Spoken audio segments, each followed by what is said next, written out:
I'm Cleo James, 28 years old. Until 3 months ago, I believed that love and sacrifice were the same thing. Then the reading of my grandmother's will changed everything.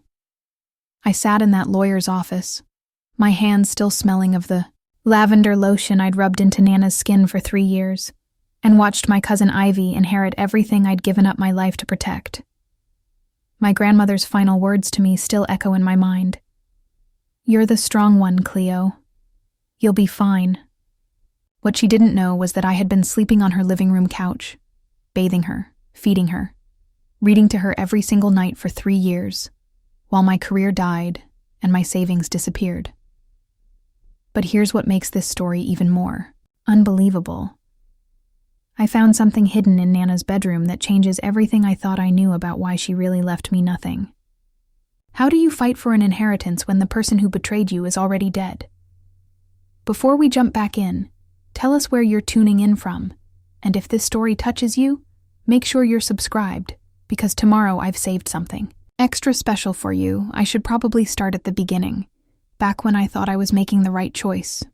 3 years ago, I was living in a cramped studio apartment in Boston's North End, working as an editorial assistant at a small publishing house that specialized in poetry collections nobody read. The pay was terrible, but I loved discovering new voices, shepherding manuscripts through the editing process, and occasionally getting to sit in on meetings where real decisions were made about which books would see the light of day. That Tuesday morning in March, when my phone rang, I was hunched over my desk, red pen in hand, marking up a collection about urban loneliness that felt particularly relevant to my own life. The caller ID showed Willow Ridge General Hospital, and my stomach dropped before I even answered. "Miss James? This is Dr. Martinez calling about your grandmother, Eleanor James. I'm afraid we need to discuss her condition." The words that followed: aggressive, pancreatic cancer, 6 months, maybe less. She's requesting family. Blurred together like watercolors in rain. I found myself nodding at the phone as if the doctor could see me, while my colleagues continued their normal Tuesday morning around me, oblivious to the fact that my world had just tilted sideways. Nana had raised me after my parents' divorce, when I was 12. My mother, Maya, had packed up her easel and oil paints and moved to Portland, Oregon, claiming she needed space to breathe and create without the weight of small-town expectations. She'd invited me to come with her, but I was already rooted in Willow Ridge, rooted in the lakefront cottage where Nana had taught me to bake bread, to identify birds by their songs, and to find solace in the rhythm of poetry. Nana was the one who drove me to school every morning, who sat in the front row at my high school graduation, who cried when I got into college, and again when I landed my first job in Boston.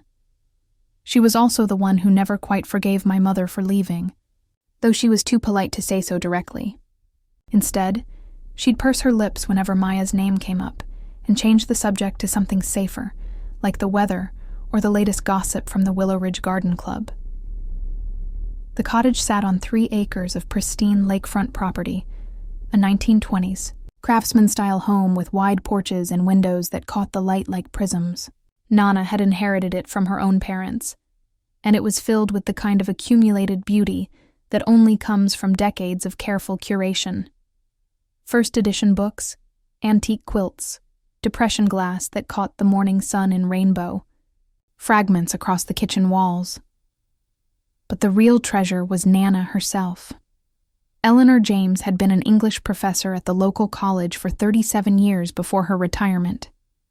She could recite entire stanzas of Frost and Dickinson from memory, and she had this way of making every conversation feel like it mattered, whether you were discussing the symbolism in The Road Not Taken or debating the best way to propagate her prize-winning delphiniums.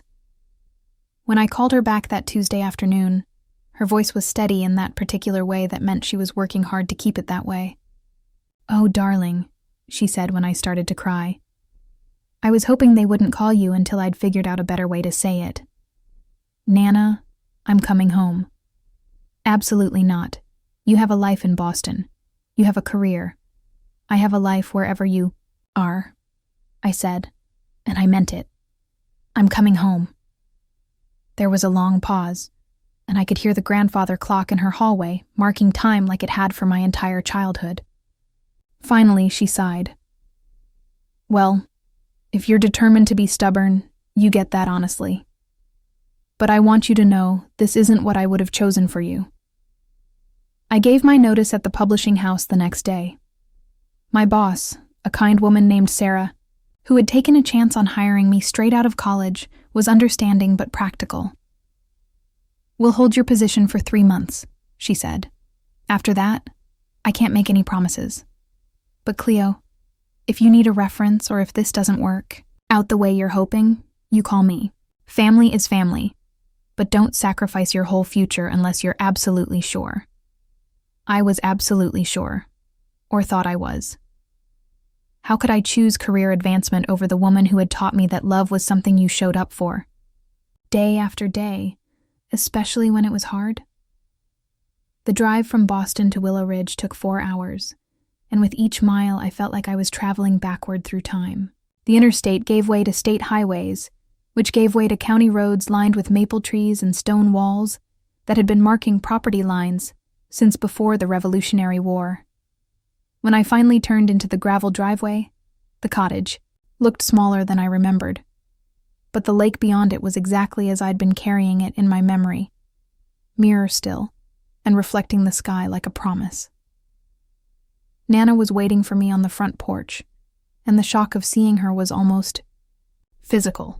She'd lost at least 20 pounds since Christmas, and her silver hair, which had always been her pride, looked thin and brittle. But her posture was still ramrod straight, and when she smiled, it was the same smile that had been comforting me since childhood.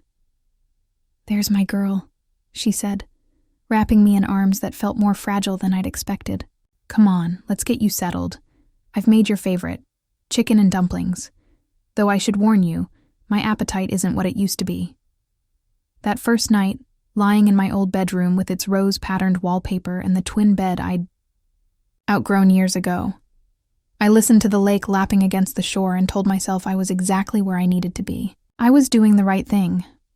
I was being the good granddaughter, the dependable one, the kind of person who didn't abandon family when things got difficult. What I didn't know then was that 40 miles away in Lake Forest, my cousin Ivy was living, in a converted loft above an antique shop, building her Instagram following with carefully curated photos of vintage finds and lifestyle advice. Ivy had always been the golden child, the one with the perfect hair and the easy laugh, the one who could charm her way out of trouble and into opportunities that seemed to fall into her lap like ripe fruit. We'd been close as children, spending summers at the cottage, building blanket forts and catching fireflies in mason jars. But somewhere around high school, our paths had diverged. Ivy discovered boys and parties, and the kind of social currency that came from being effortlessly popular. I discovered books and solitude, and the deep satisfaction of being the person others could count on. After graduation, Ivy had moved to Chicago, then Los Angeles, chasing dreams that seemed to shapeshift depending on the season.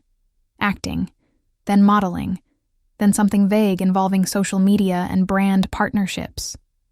She sent Nana birthday cards sporadically and called maybe twice a year, usually when she needed money or wanted to share some exciting news about her latest venture.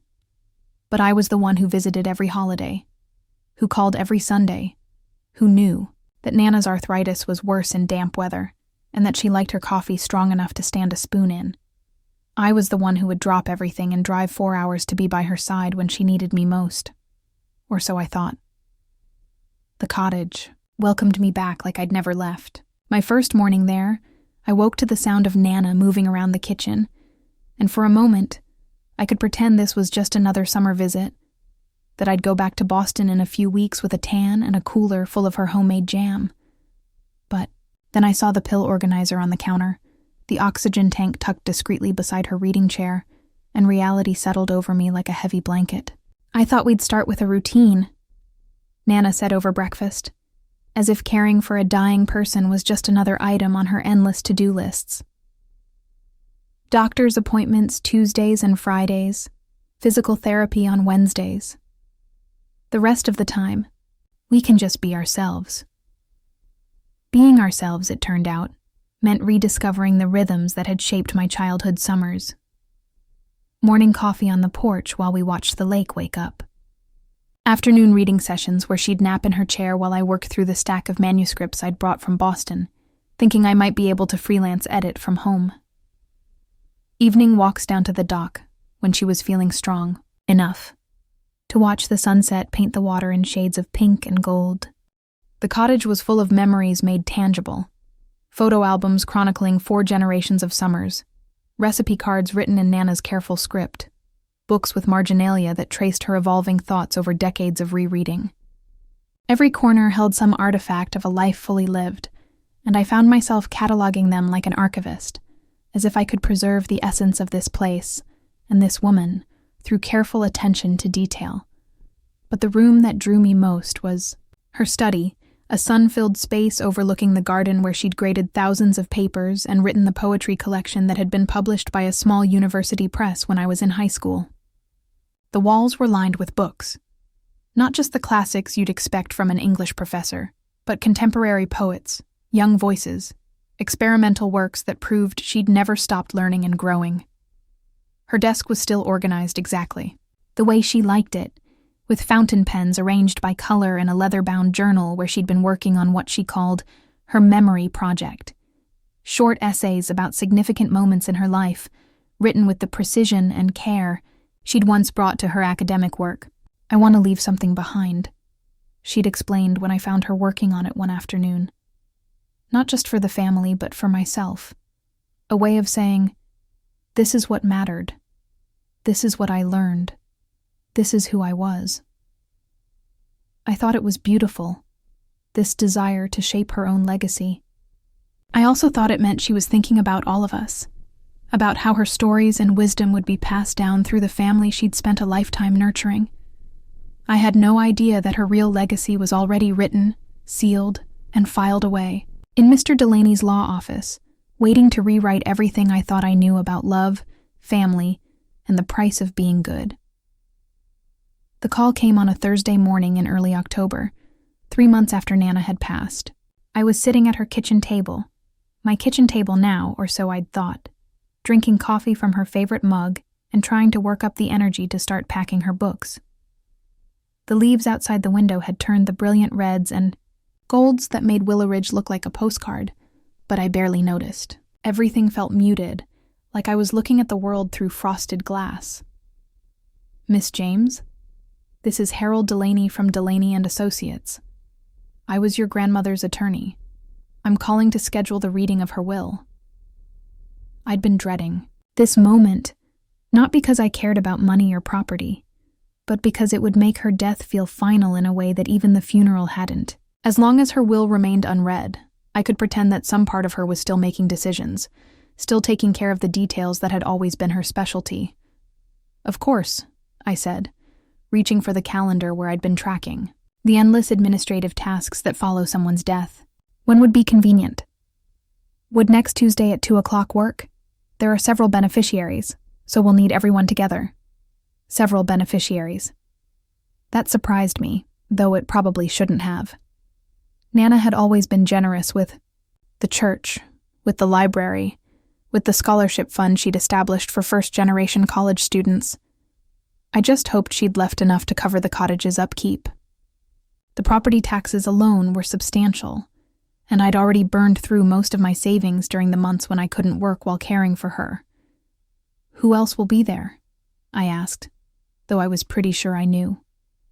My mother, probably, though she'd made it clear she wanted nothing to do with Willow Ridge, or anything that reminded her of what she called that suffocating small-town life.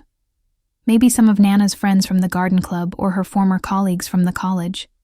"Your cousin Ivy Maddox will be joining us, along with representatives from several charitable organizations." Ivy. Of course. I'd sent her Nana's obituary along with the funeral details, but she'd texted back that she was traveling for work and couldn't make it home. The funeral had been beautiful, the church packed with former students and community members whose lives Nana had touched, but Ivy's absence had felt like a missing note in an otherwise perfect chord.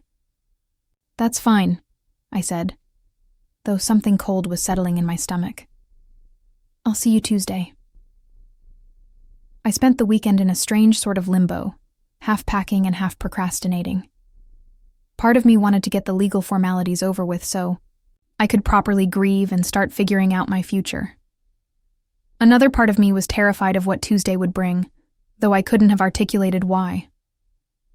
The cottage felt different that weekend, charged with anticipation and dread. I found myself walking through the rooms like I was saying goodbye, running my fingers along the spines of books I'd shelved, sitting in the chair where I'd read to Nana during her final weeks, standing at the kitchen sink where she'd taught me to wash dishes properly when I was 10 years old. Sunday evening, I called my mother in Portland. We'd been talking more since Nana's death. Awkward conversations that felt like we were both trying to bridge a gap that had been widening for 16 years.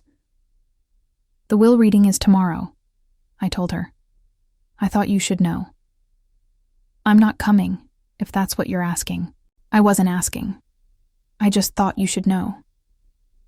There was a long pause. My mother had never been comfortable with silence, but grief had changed her, made her more careful with words. "Cleo, I want you to prepare yourself for the possibility that things might not be what you're expecting." "What do you mean?" "Your grandmother was a complicated woman. She had her favorites, and she had her disappointments. I just don't want you to be blindsided." "Are you talking about Ivy?" Another pause. "I'm talking about the fact that your grandmother valued certain kinds of success over others. And Ivy has always been very good at being what people wanted her to be." I wanted to argue, to defend Nana's fairness and wisdom, but something in my mother's voice stopped me. She'd known Nana longer than I had seen sides of her that had been hidden from me. Still, it felt disloyal to even consider that the woman who had raised me with such care and attention might have harbored secret preferences that would affect her final wishes. Tuesday morning dawned gray and drizzly, the kind of weather that makes October feel like November. I dressed carefully in the black dress I'd worn to the funeral, pinned back my hair, and tried to look like the kind of person who could handle whatever was coming. Delaney and Associates occupied a Victorian mansion on Main Street that had been converted into office space. Mr. Delaney himself was probably 70, with kind eyes behind wire-rimmed glasses and the sort of formal politeness that made you feel like you were in a 19th century novel. "Miss James, thank you for coming. Please have a seat." The conference room was all dark wood and leather-bound books, with a long table that could have seated 12, but currently held only 4 chairs. I took the one closest to the window, hoping the gray light might be comforting. Ivy arrived 15 minutes late, and the transformation was startling. The last time I'd seen her was at Christmas 2 years ago, when she'd blown into town for exactly 36 hours, just long enough to exchange gifts and catch up on family gossip. She'd been pretty then, in the effortless way that had always made me feel slightly awkward by comparison. But the woman who walked into that conference room looked like she'd stepped out of a magazine. Her honey-colored hair fell in perfect waves around her shoulders. Her makeup was flawless despite the 3-hour drive from Chicago, and her black dress probably cost more than I'd spent on clothes in the past 2 years. She looked successful, polished, like the kind of person who made good decisions and had them pay off. "Cleo!" she exclaimed, enveloping me in a hug that smelled like expensive perfume and something else. Confidence, maybe. "God, look at you. You look so grown up. I'm so sorry about Nana. I wanted to be here for the funeral, but work was just insane." She'd always been like this, able to make her absence feel like a regrettable circumstance rather than a choice.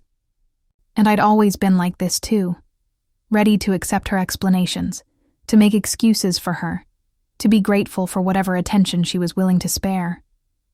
Mr. Delaney cleared his throat and opened a folder. "Ladies, thank you both for being here. I want to begin by expressing my condolences on Mrs. James's passing. She was a remarkable woman and a valued client for many years." He put on his reading glasses and lifted out a thick document. "Mrs. James was very specific about her wishes, and she asked me to read her will in its entirety. I'll summarize the major provisions afterward, but she felt it was important that her exact words be heard. The first part was exactly what I'd expected. Small bequests to the church, to the library, to the college scholarship fund. $1,000 to Mrs. Patterson next door for her kindness during my final illness. Her books on poetry and pedagogy to the college library. Her garden tools to the Willow Ridge Garden Club. Then came the part that changed everything. To my beloved granddaughter Cleo James, who gave up so much to care for me during my final years, I leave my gratitude and my love. I know she will understand that sometimes the most valuable inheritance is the knowledge that you have lived according to your values. I felt something cold spreading through my chest, but I told myself I was misunderstanding. There had to be more.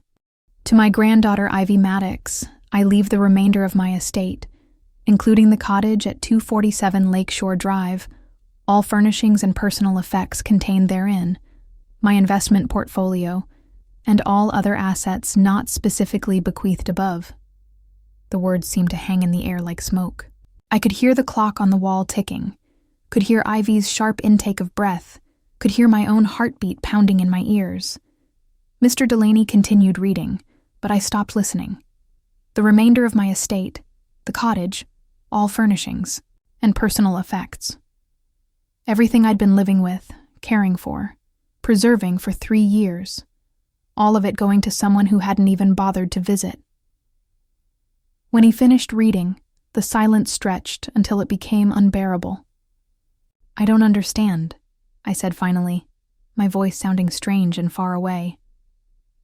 "There must be some mistake." Mr. Delaney's expression was carefully neutral. "I'm afraid there's no mistake, Miss James. Your grandmother was very clear about her intentions. This will was updated just 6 months ago. 6 months ago. 2 months before she died. 2 months after I'd given up the last of my freelance work to be with her full-time. Ivy was staring at the papers in front of her like she couldn't quite believe what she was hearing either. This is incredible. I mean, I'm honored, of course, but I had no idea. She left me nothing," I said, and the words felt like they were being pulled from some deep place in my chest. "After 3 years of taking care of her, she left me nothing, Miss James," Mr. Delaney said gently.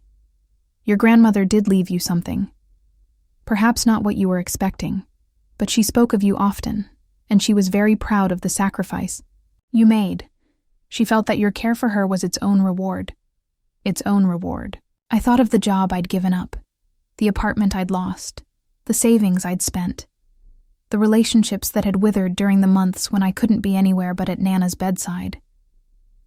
I thought of all the times she'd told me I was her special girl, all the promises about the emerald ring that had been in our family for 4 generations, all the conversations about maintaining the cottage so it could stay in the family.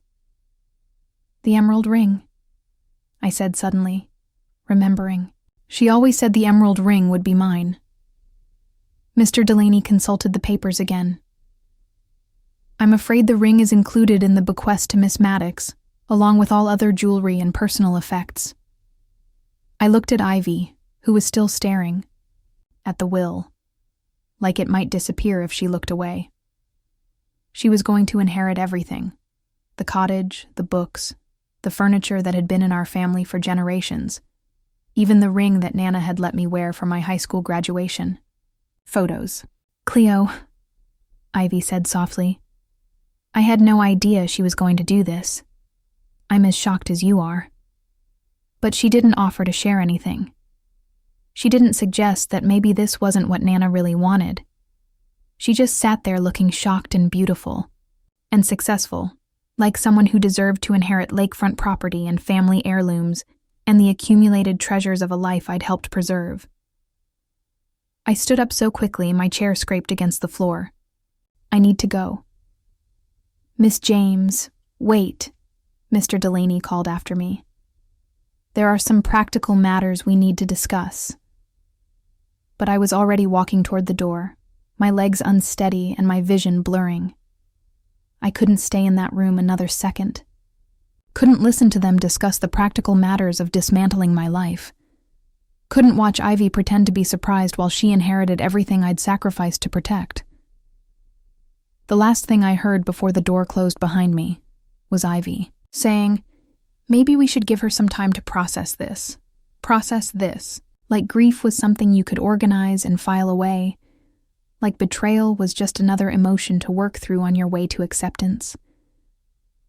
I made it to my car before I started crying, and I cried all the way back to the cottage that was no longer mine, wondering how someone I'd loved so completely could have loved me so little in return.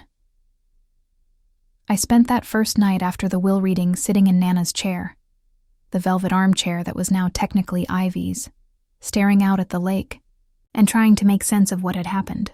The cottage felt different around me, like I was trespassing in someone else's space, rather than sitting in the home where I'd been living for 3 years. Every object in the room seemed to mock me now. The antique lamp that I'd had rewired when the cord started fraying. The Persian rug that I'd taken to the cleaners after Nana spilled soup on it during one of her bad days. The bookshelf that I'd reorganized by genre and author when she could no longer reach the higher shelves. All of it belonged to Ivy now. All of it part of an inheritance that apparently had nothing to do with love or sacrifice or showing up when it mattered. Around midnight, I heard a car pulling into the driveway. Through the window, I watched Ivy get out of her sleek silver sedan and stand for a moment in the moonlight, looking up at the cottage like she was seeing it for the first time, which, in a way, she was. She'd visited maybe a dozen times in the past 10 years, always briefly, always with somewhere else she needed to be. She knocked on the front door, knocked on what was now her own front door, and I almost didn't answer. But hiding from her wouldn't change anything, and besides, where would I go? This was the only home I had left. Telling and preparing this story took us a lot of time, so if you are enjoying it, subscribe to our channel. It means a lot to us. Now back to the story. Cleo? I saw the lights on. I thought maybe we should talk. I opened the door and found her standing on the porch with 2 cups of coffee from the 24-hour diner on Route 9. She looked smaller somehow without the formal setting of the lawyer's office, more like the cousin I'd grown up with, and less like the stranger who'd just inherited my life. "I brought coffee," she said, offering me one of the cups. "I remember you used to stay up late when you were upset."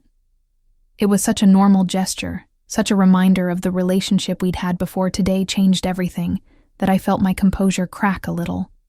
I stepped back to let her in, and she followed me to the living room, settling onto the couch while I returned to what I was already thinking of as my last night in Nana's chair. "I keep thinking I'm going to wake up and find out this was all some terrible misunderstanding," I said finally. Ivy cupped her coffee with both hands, like she was trying to warm herself from the inside out. "I know this is awful for you. I know how much you gave up to be here with her." "Do you?" The question came out sharper than I'd intended. Because from where I'm sitting, it looks like my sacrifice was exactly what made this possible. I kept the house beautiful, kept Nana comfortable, made sure everything was perfect. And now you get to walk into a life I built without having to do any of the work. She flinched. "That's not how I see it." "Then how do you see it?" Ivy was quiet for a long moment, staring into her coffee like it might contain answers. "I think Nana was trying to give us both what she thought we needed. You got to be the good granddaughter, the one who showed up and did the right thing. That's who you are, Cleo. That's what makes you feel good about yourself. And you got the house. I got the responsibility." She looked up at me then, and for the first time since walking into the lawyer's office, she looked uncertain. "Do you have any idea what it costs to maintain a place like this? The property taxes alone are probably more than I make in 3 months. And I live in Chicago. I can't just move here and become the caretaker. So sell it." The words tasted bitter. "Sell it to some developer who'll tear it down and build condos. That's probably what's going to happen anyway. Is that really what you think of me?" I looked at her, really looked at her, for the first time since she'd walked in. She was still beautiful, still polished. But there was something fragile in her expression that I didn't remember seeing before. I think you're someone who's been given something you didn't earn and don't want. You're right about the second part, she said quietly. I don't want this. I never wanted this. Do you know how many times I've driven by this place over the years and felt like I was failing some test I didn't even know I was supposed to be taking? What do you mean? I mean, Nana never made any secret of the fact that she thought you were the better granddaughter. You were the one who visited, who called, who cared about family traditions and keeping the cottage exactly the way it had always been. I was the shallow one who lived in the city and posted pictures of my coffee on Instagram. I wanted to argue with her, but there was truth in what she was saying. Nana had always praised my stability, my reliability, my commitment to family. She'd spoken about Ivy with a kind of fond exasperation, like she was a wayward child who might someday grow out of her flightiness. So why do you think she left everything to you? Ivy set down her coffee cup and pulled something out of her purse, a folded piece of paper that looked like it had been handled many times. Mr. Delaney gave me this after you left. It's a letter Nana wrote to go with the will. My hands were shaking as I took the paper and unfolded it. The handwriting was unmistakably Nana's, though shakier than I remembered. My dearest Ivy, the letter began. I know this inheritance will come as a surprise to you, and I hope you will understand my reasoning. Cleo has always been the strong one, the responsible one, the one who will land on her feet no matter what life throws at her. She has integrity and purpose and the kind of inner compass that means she'll be fine wherever she goes. You, my dear, have gifts of a different sort. You have the ability to charm and inspire, to bring beauty into the world, to make people feel special just by paying attention to them. But you've never learned to value these gifts, and I fear you've spent your life thinking you're not enough because you're not like Cleo. The cottage needs someone who will love it enough to preserve it, but also someone who has the vision and energy to help it evolve. Cleo would keep it exactly as it is, which is safe but not necessarily alive. I'm hoping you will find a way to honor the past while making space for the future. I'm also hoping this gift will help you understand that you don't have to earn love by being perfect or useful. Sometimes love means giving someone what they need to grow, even if it's not what they think they want. Take care of this place, and let it take care of you. Your grandmother who loves you both, Eleanor. I read the letter twice before I could speak. She thought she was protecting me. She thought she was helping both of us. By leaving you everything, and me nothing. By giving you freedom and me responsibility. The word hung between us like a challenge. Responsibility. As if taking care of Nana for 3 years hadn't been responsibility. As if reorganizing my entire life around someone else's needs hadn't been responsibility. I don't want her freedom, I said finally. I want the life I thought I was building. I want the place where I belong. Ivy leaned forward, and for a moment she looked like the girl who used to share my bed during thunderstorms when we were kids. What if there was a way for you to have that? What do you mean? I mean, what if I hired you to take care of the cottage? What if you stayed here as the property manager or the caretaker or whatever we want to call it? I'd pay you a salary, cover your living expenses, give you health insurance. You could have the stability you want, and I could have the peace of mind knowing the place is in good hands. It should have sounded like a perfect solution. It should have felt like a gift, a way to salvage something from the wreckage of my expectations. Instead, it felt like charity, like Ivy was offering me the chance to be a paid servant in the house where I'd thought I belonged as family. You want to hire me to take care of the inheritance you didn't earn so you don't have to deal with the responsibility you don't want. That's not how I meant it. But that's what it is. I stood up, suddenly exhausted. I spent 3 years here because I thought this was home. I thought I was preserving something for my future, for our family's future. Now you're offering to let me stay if I agree to work for you instead of belonging here. Cleo, please. I'm trying to find a solution that works for both of us. The solution that works for both of us is the one where Nana left the cottage to the person who actually took care of it. I walked toward the front door, my signal that this conversation was over. But, since that's not the world we're living in, I think I need some time to figure out what comes next. Ivy followed me, but she stopped at the threshold. Where will you go? It was a good question. I had maybe $3,000 left in my savings account. No job, no apartment, and no recent work experience that didn't involve elder care. I also had no idea how to rebuild a life that had been on pause for 3 years. I'll figure it out. Cleo, wait. She turned back toward me, and in the porch light, she looked younger and more uncertain than I'd seen her since we were teenagers. I know you don't believe this, but I never wanted to take anything away from you. I would trade places with you in a heartbeat if I could. No, you wouldn't, I said. Because trading places would mean giving up 3 years of your life to take care of someone who didn't think you were worth remembering in her will. I closed the door before she could respond, and I listened to her car pulling out of the driveway, while I stood in the entryway of the house that was no longer mine, surrounded by the belongings that were no longer mine, trying to figure out how to become someone I'd never planned to be. The next morning, I started packing. Not because I'd decided where to go, but because I couldn't stand another day of living in limbo. I folded clothes that had been hanging in the same closet for 3 years, packed books I'd accumulated during the months when reading was my only escape from the intensity of caregiving, and boxed up the few things that were definitely mine. Photos, a jewelry box my mother had given me for my 16th birthday, the coffee mug I'd brought from my Boston apartment and never bothered to replace. It should have been simple, separating my belongings from Nana's, but it turned out that 3 years of shared living had blurred the lines in ways I hadn't expected. Was the cookbook I'd bought to help plan meals for her restricted diet mine or hers?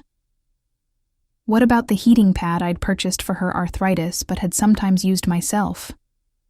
The house slippers I'd bought in duplicate so we could both have warm feet during the long winter nights when she couldn't sleep. Everything felt like evidence of a life I'd been building without realizing it. A life that had no value in the legal document that now governed my future. By afternoon, I'd filled 6 boxes and 2 suitcases, and I was starting to face the reality that I had nowhere to put them. My mother's apartment in Portland was a studio barely big enough for one person. I had friends in Boston, but not the kind of friends you could ask to store your life indefinitely while you figured out what came next. I was sitting on the floor of what had been my bedroom, staring at a box of books and wondering if I should just donate them, when I heard another car in the driveway. This time it wasn't Ivy. Through the window, I saw a pickup truck that looked like it had been painted sometime in the previous decade, with rust spots around the wheel wells and a bumper sticker that said "Coexist" in faded letters. The man who got out was maybe 30, with dark hair that needed cutting and clothes that looked like they'd been chosen for comfort rather than style. He walked up to the front door with the easy confidence of someone who belonged here. And when he knocked, it was the kind of knock that said he'd been knocking on this door for years. I opened it to find him holding a casserole dish and wearing an expression of cautious sympathy. "You must be Cleo," he said. "I'm Jonas Lee. I live about a mile down the road. I was sorry to hear about Mrs. James. She was a good neighbor." Jonas. The name was familiar, though I couldn't place it immediately. Then I remembered. Nana had mentioned him occasionally. The young man who'd helped her with heavy lifting and minor repairs when her arthritis made such tasks impossible. "Thank you," I said, taking the casserole dish. "I'm sorry, I don't think we've met." No reason we would have. I usually came by when you were at doctor's appointments or running errands. Mrs. James didn't want to bother you with the little stuff. He shifted from one foot to the other, clearly uncomfortable with the social intricacies of bereavement. "I heard about the will situation. I'm sorry. That must have been hard. Small towns. Nothing stayed secret for long, especially when it involved long-time residents and unexpected inheritances." "It was a surprise," I said carefully. "I bet." He glanced past me into the cottage, and I realized he could probably see the boxes stacked in the hallway. Are you moving out? I'm trying. To figure out what my options are. He nodded like this made perfect sense. Well, if you need anything in the meantime, help moving boxes, someone to look after the place while you're gone, whatever. I live in the blue house with the dock. Just holler. It was such a simple offer, so free of the complicated emotions that had been tangling up every conversation since the will reading, that I felt something tight in my chest loosen slightly. Thank you, I said. I might take you up on that. After he left, I opened the casserole dish and found what looked like homemade enchiladas, still warm from the oven. There was a note tucked under the foil. Sometimes the hardest part is remembering to eat. J. I ate them standing at the kitchen counter, looking out at the lake and thinking about kindness from strangers and the way some people seem to know exactly what you needed without being asked. For the first time since Tuesday's devastating revelation, I felt like maybe there were still people in the world who saw value in showing up for someone, even when there was nothing in it for them. It wasn't much, but it was enough to make me think that maybe I could figure out what came next after all. 3 days later, I was still in the cottage, still packing, still avoiding the bigger questions about where I would go and what I would do. Ivy had texted, twice, both messages some variation of thinking of you, let me know if you need anything, which felt like the kind of thing people said when they wanted to be helpful, but didn't actually want to get involved. I'd been putting off the most difficult part of packing, going through Nana's personal papers. Her desk drawers were full of a lifetime's worth of accumulated documents. Insurance papers, bank statements, correspondence with old friends, birthday, cards saved from decades of celebrations. It felt wrong to sort through such private things, but someone had to do it, and apparently, that someone was me. The bottom drawer of her writing desk was stuck, and when I finally worked it free, I discovered why. Behind the hanging file folders was a small wooden box that had gotten wedged against the back of the drawer. The box was made of cherry wood, polished smooth by years of handling, with a brass clasp that had turned green with age. Inside were letters. Not the kind of letters Nana usually kept. These were love letters, written in various hands, dating back what looked like decades. I almost closed the box without reading them. Nana's romantic life had never been something she discussed, and it felt like a violation to read someone else's private correspondence. But one of the letters was on top, more recent than the others, and my own name caught my eye. Before I could stop myself, I was reading. My dearest Eleanor, it began. I hope you will forgive an old man for writing to you after all these years, but I find myself thinking more and more about the choices we made when we were young. I heard from mutual friends about your granddaughter Cleo, and how she has given up her life in the city to care for you. It reminds me of the conversation we had about sacrifice and love, and whether they are the same thing. You always said that love should make us bigger, not smaller. You said that when we sacrifice too much for love, we end up resenting the very people we were trying to help. I think about that often, especially when I see young people making the same mistakes we made. I know it's probably too late for us to be anything other than fond memories to each other, but I wanted you to know that you were right about love and sacrifice. I learned that lesson too late to help my own family, but I hope it's not too late for your granddaughter to learn it in time. With enduring affection, Thomas Whitman. The letter was dated just 2 months before Nana died. I read it 3 times, trying to understand what it meant. Thomas Whitman. The name wasn't familiar, but the intimacy of the letter suggested he'd been important to her at some point. I dug deeper into the box and found older letters, some dating back to the 1970s, all from the same Thomas. They told the story of a relationship that had apparently lasted years, through what looked like an engagement, a broken engagement, and decades of sporadic correspondence afterward. Eleanor, my darling, read one letter from 1973. I know you think I'm asking too much, but is it really so unreasonable to want my wife to prioritize our marriage over your mother's endless demands for attention? I love your sense of duty, but I'm starting to think you use family obligations as an excuse to avoid making hard choices about what you actually want. Another, from 1974. I can't wait any longer for you to decide whether you want to be my partner or your family's designated caretaker. I know this will hurt you, and I'm sorry for that. But I won't spend my life competing with people who demand your sacrifice as proof of your love. And finally, from 1975. I hope someday you'll understand that I left because I loved you too. Much to watch you disappear into a role that made you smaller than you were meant to be. I wanted to marry the woman who wrote poetry and challenged her students to think differently, not the woman who gave up her dreams to make everyone else comfortable. I sat on the floor of Nana's study, surrounded by the evidence of packing boxes, and a relationship I'd never known existed, trying to process what I was reading. Nana had been engaged. She'd been in love with someone who'd left her because he thought she sacrificed too much for family, and then she'd spent the rest of her life watching me make the same choice she had made. I thought about the letter in Ivy's purse, about Nana's belief that I was the strong one who would land on my feet no matter what. I thought about her conviction that I had integrity and purpose, and the kind of inner compass that means I'll be fine wherever I go. What if that wasn't admiration? What if that was guilt?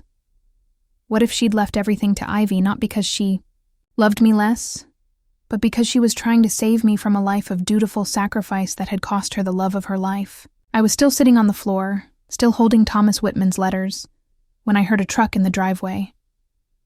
Through the window, I saw Jonas getting out of his pickup, this time carrying what looked like a toolbox.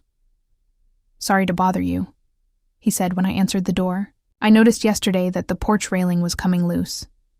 Mrs. James asked me to fix it a few weeks before she passed, and I never got around to it.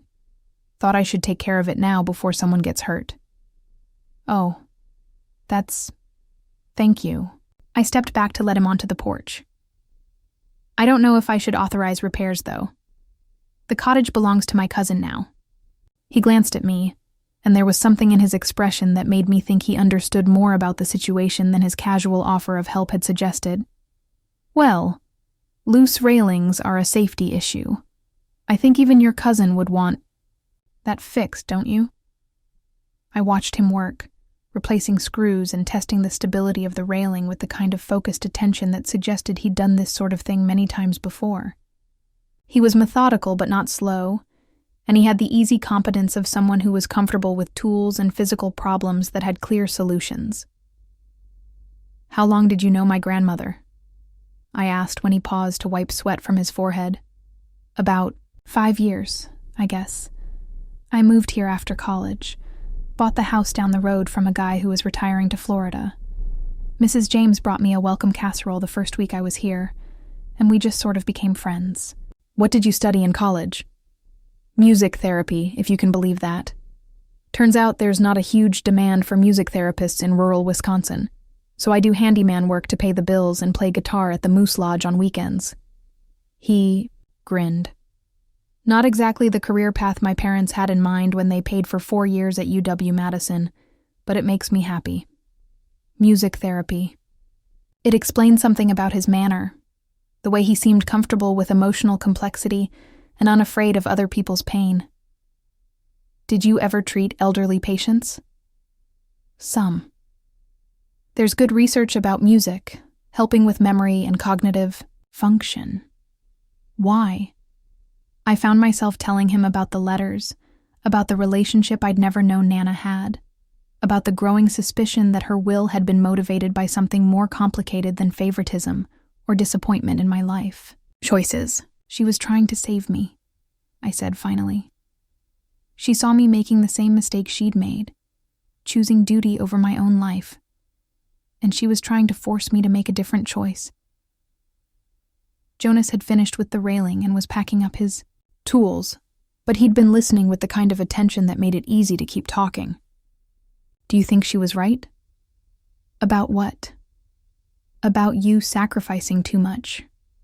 It was such a direct question, and such an unexpected one, that I didn't have a ready answer. I don't know. I thought I was doing the right thing. Those aren't mutually exclusive. He loaded his toolbox into the truck bed and paused with his hand on the driver's side door. Can I ask you something? Sure. What did you like about your job in Boston? Another unexpected question. I don't know. I liked discovering new writers, I guess. I liked being part of the process that brought good work into the world. I liked feeling useful. And what did you like about taking care of your grandmother? I liked feeling like I was preserving something important. Like I was making sure she didn't have to be afraid or alone.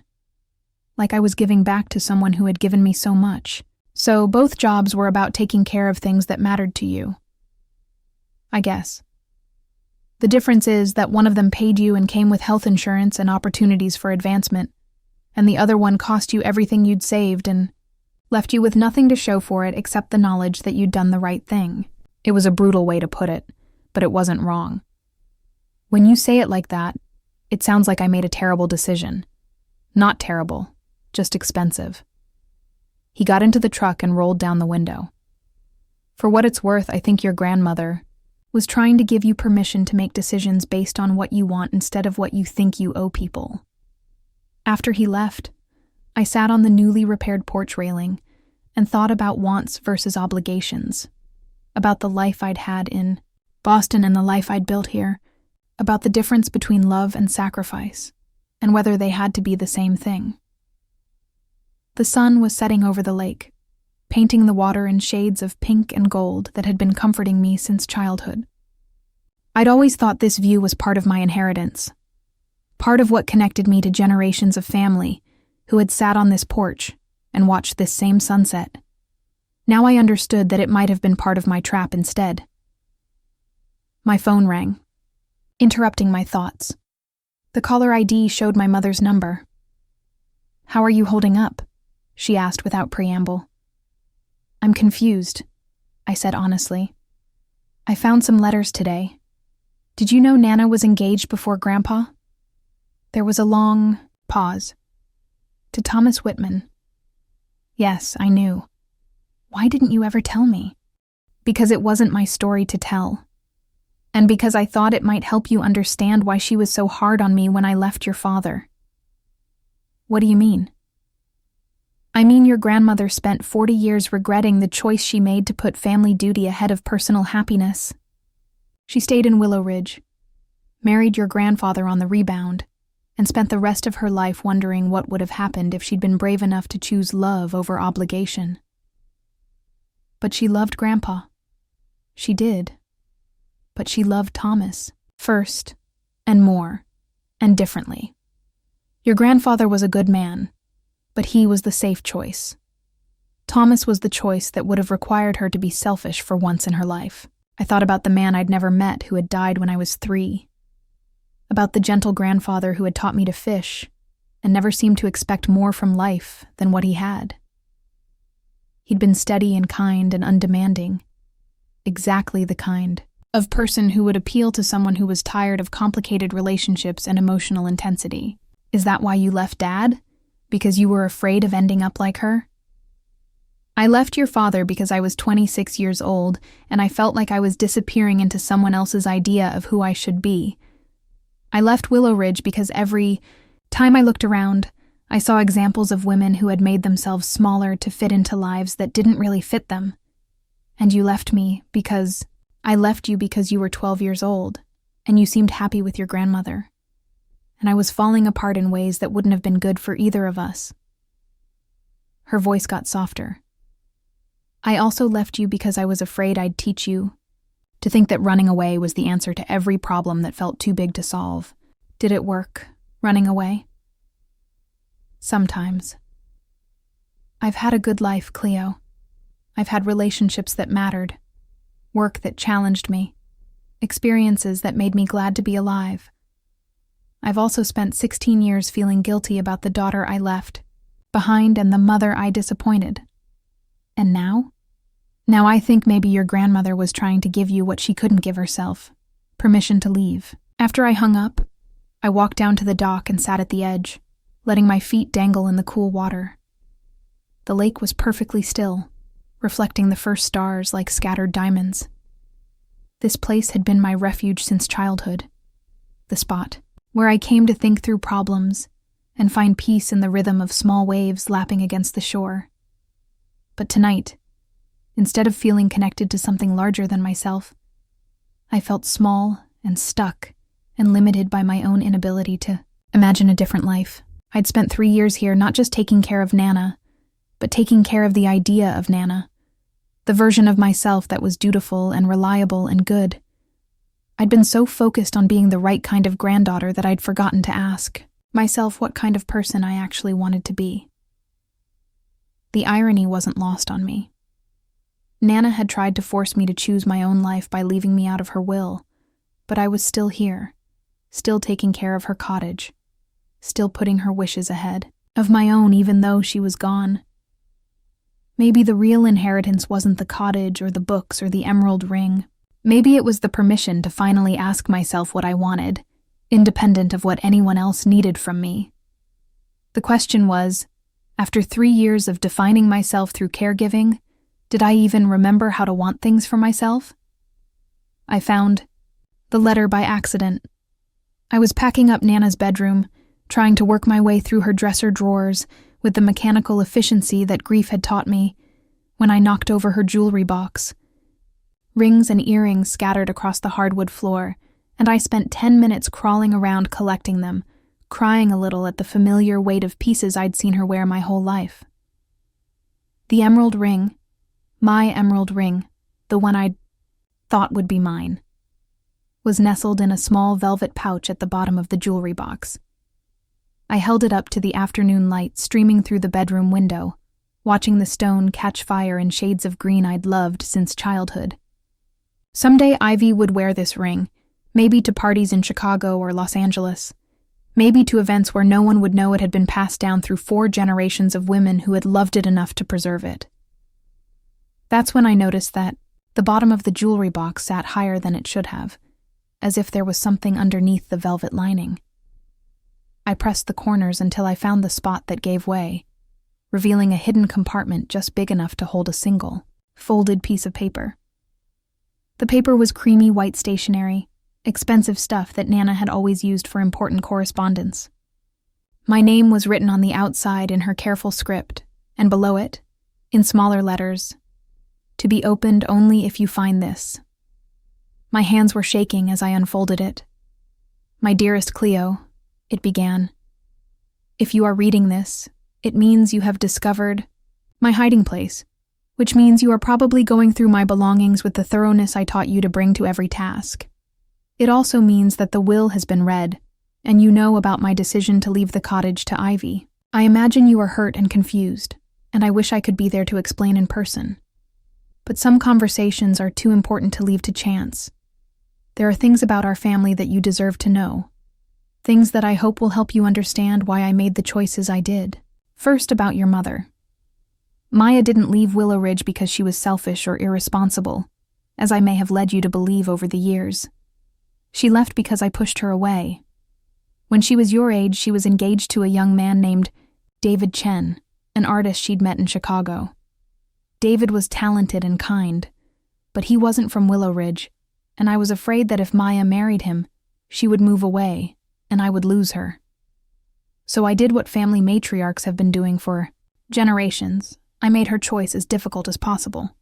I told her that marrying David would mean abandoning her family, that artists were unreliable, that she had responsibilities here that she couldn't just walk away from.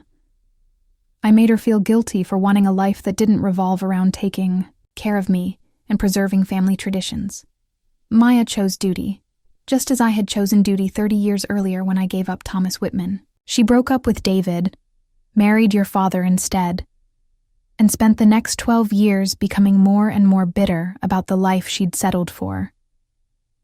When she finally left, she was running not just from an unhappy marriage, but from the version of herself that had learned to sacrifice dreams for other people's comfort. I never told you this, because I was ashamed of my role in her unhappiness, and because I was afraid you would think less of me if you knew how manipulative I had been. But watching you these past 3 years, seeing how easily you gave up your own life to take care of mine, I realized that I was in danger of doing the same thing to you that I had done to your mother. Which brings me to the second thing you need to know. Ivy is not the shallow, irresponsible person I sometimes made her seem to be. 3 months ago, when I knew my time was getting short, I asked her to come see me. We spent a weekend together, and I learned that she has been struggling for years with anxiety and depression, largely because she has always felt like the family disappointment. She told me about her work. Not the Instagram nonsense, but her real work. She's been running an online platform that connects seniors with young people who need mentorship and community. She started it after her own grandmother died because she realized how much wisdom gets lost when older generations pass away without sharing their stories. Her platform has helped hundreds of people build meaningful relationships across generational lines. She has been doing this for 2 years, completely unpaid, because she believes it matters. She has been successful enough to attract the attention of some major foundations who want to fund her work, but she needs stability and a home base to take the next step. I realized that weekend that I had misjudged her completely. I had been so focused on the surface differences between you two, her glamour versus your reliability, her mobility versus your rootedness, that I had failed to see that you are actually very similar in the ways that matter most. You both want to take care of people. You both understand that love requires showing up. You both have the capacity to build something meaningful with your lives. The difference is that she has never had anyone believe in her potential the way I believed in yours. And you have never had anyone challenge you to think beyond the narrow definition of service that I taught you to value. So I made a choice that I hope will benefit both of you. I left Ivy the cottage and the inheritance because she needs the security and the signal that someone believes she is capable of doing important work. I left you the harder gift, freedom from the obligation to be my legacy keeper, freedom to build a life based on your own dreams instead of your family's expectations. I know this feels like punishment, but I hope someday you will understand that it is actually the greatest gift I could give you. You have spent your entire adult life taking care of other people's needs. It is time for you to discover what your own needs are. There is one more thing. In my desk, in the file marked personal, you will find information about a writing residency program at the McDowell Colony. I submitted an application on your behalf, using the short stories you wrote in college, and some of the essays I convinced you to let me read over the years. You have been accepted for a 6-month residency beginning in January. I never told you I was doing this because I knew you would object, would say you couldn't leave me, would find a dozen reasons why someone else deserved the opportunity more than you did. But the truth is, you are a writer, Cleo. You always have been. You just convinced yourself that writing was selfish compared to caregiving. The residency comes with a modest stipend, enough to live on, and housing. It also comes with the expectation that you will spend 6 months focused entirely on your own creative work, without the distractions of taking care of anyone else. I hope you will go. I hope you will write the stories that have been building inside you all these years. I hope you will discover that taking care of your own dreams is not selfish, it is necessary. And I hope that someday, when you have had time to build a life that truly belongs to you, you will forgive an old woman for loving you enough to set you free. All my love, Nana P.S. The emerald ring is in an envelope with Mr. Delaney. I wanted you to have it, but I was afraid that if I included it in the will, it would be overshadowed by everything else. The ring has always been meant for the woman in our family who was brave enough to choose love over duty. I hope that woman will be you. I read the letter 3 times before it really sank in. Then I sat on Nana's bed, Ivy's bed now, and cried, harder than I had since the day she died. Not because I was sad, though I was sad. Not because I was angry, though I was that too. I cried because everything I thought I knew about my family, about my choices, about my own identity, had just been rewritten by a woman who had been orchestrating my liberation even as I was taking care of her final needs, the McDowell Colony. I had heard of it, of course. It was one of the most prestigious writing residencies in the country, the kind of opportunity that serious writers spent years hoping for. And Nana had applied for me in secret, using work I had written years ago, and abandoned when I decided that being responsible was more important than being creative. I found the file in her desk exactly where she said it would be, and inside was a copy of the acceptance letter, dated 2 weeks before she died. "Dear Ms. James," it began, "we are pleased to inform you that you have been selected for a 6-month residency at the McDowell Colony. Your application materials demonstrated a unique voice and a mature perspective on themes of family, duty, and personal identity that our selection committee found compelling." There was also a handwritten note from the program director. "Your grandmother spoke passionately about your work when she called to discuss your application. It is rare to encounter someone who advocates so convincingly for another person's potential.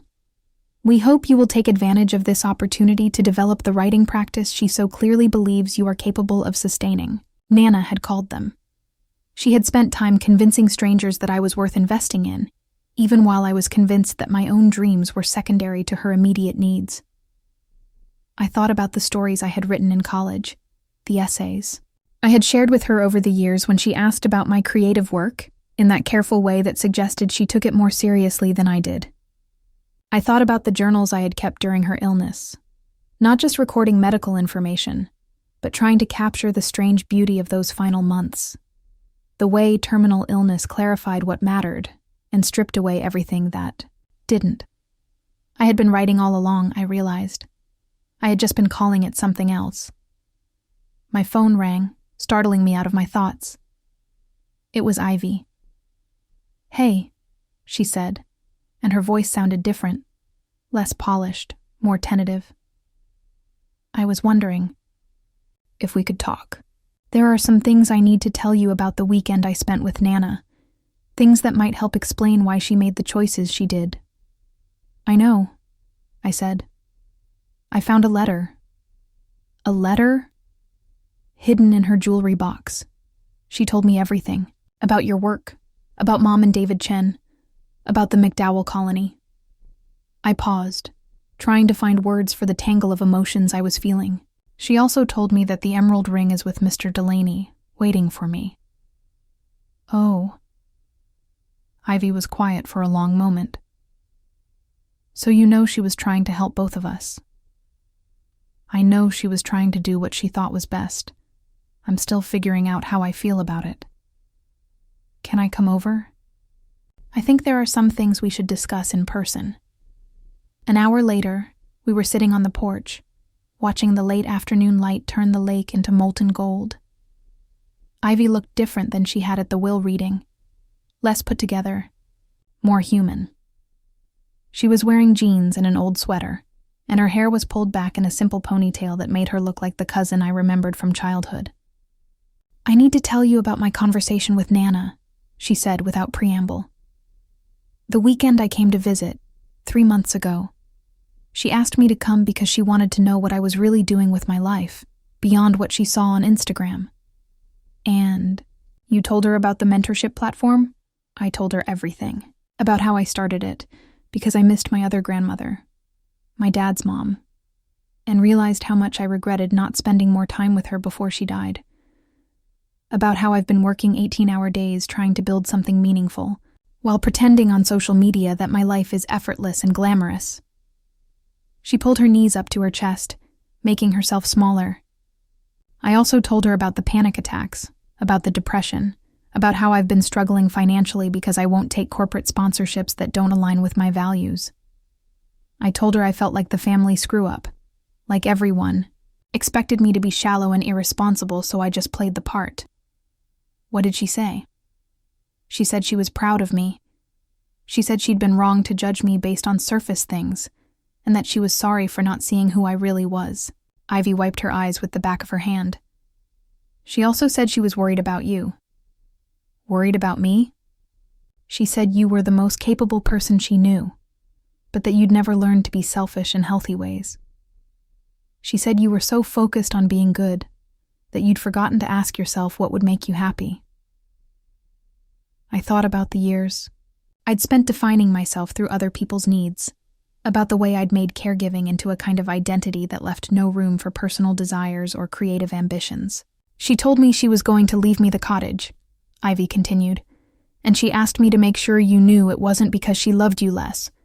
She said it was because she loved you enough to make you uncomfortable, to force you to build a life that belonged to you instead of to your sense of obligation. And what did you say? I said I didn't want the cottage. I said it should go to you, because you were the one who had earned it. Ivy looked out at the lake, her expression thoughtful. But she said that was exactly the problem. She said you'd spent so long earning things through sacrifice that you'd forgotten how to want things, just because they would make you happy. We sat in silence for a while, watching the sun sink toward the horizon, and thinking about the woman who had loved us both enough to try to save us from ourselves. I have a proposition, Ivy said finally.